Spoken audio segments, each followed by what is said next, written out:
Et le mondial ouvrira demain dès 10 h au public. Et il y a un ministre qui était aux côtés de François Hollande lors de l'inauguration du mondial de l'automobile, c'est celui du redressement productif.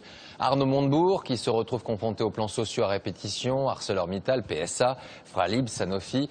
Quelle solution politique, économique, sociale? Comment trouver une réponse audible pour les victimes de ces licenciements? Enfin, comment trouver les bons mots pour le ministre? Eh bien, on regarde tout cela avec Fabien Chadeau. Arnaud Montebourg était sur tous les fronts cette semaine. Au salon de l'automobile cet après-midi, derrière le président de la République. Hier à Florange, devant les salariés d'ArcelorMittal. Nous sommes aujourd'hui dans un bras de fer qui commence.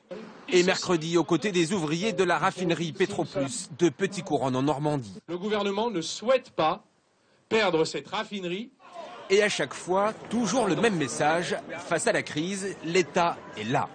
La méthode Montebourg, mettre sous pression les grosses entreprises qui veulent licencier, des propos qui rappellent étrangement ceux d'un de ses lointains prédécesseurs, Laurent Fabius, alors ministre de l'Industrie, c'était en 1984. Je ne suis pas venu ici pour faire des promesses qui ne seront pas tenues.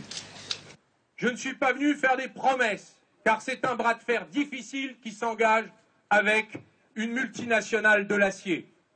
Réaffirmer le pouvoir de l'État et parfois tenser les grands patrons. Une méthode que certains d'entre eux n'apprécient pas, comme ce responsable d'un grand groupe automobile japonais. Mais c'est un garçon sérieux. D'abord, il est ministre et je ne me permettrai pas de faire de la politique. C'est pas mon job. Mon job, c'est de faire du commerce. Et je dis que pour le commerce, il faut être plutôt dans une attitude positive, plutôt que des attitudes qui soient négatives et qui mettent en cause les entreprises françaises. Pour cet économiste, la méthode Montebourg repose avant tout sur un diagnostic juste. Il y a à la fois beaucoup d'énergie et beaucoup de talent oratoire, c'est un avocat. Je souhaite, moi, que, comme lui, on mette beaucoup l'accent sur l'industrie, sur le sous-investissement que la France a connu depuis une dizaine d'années qui explique largement les affaires. Le gouvernement a décidé... Au-delà du volontarisme, Arnaud Montebourg a-t-il réellement les moyens d'agir? La crise n'en finit plus et les marges de manœuvre de l'État sont de plus en plus réduites.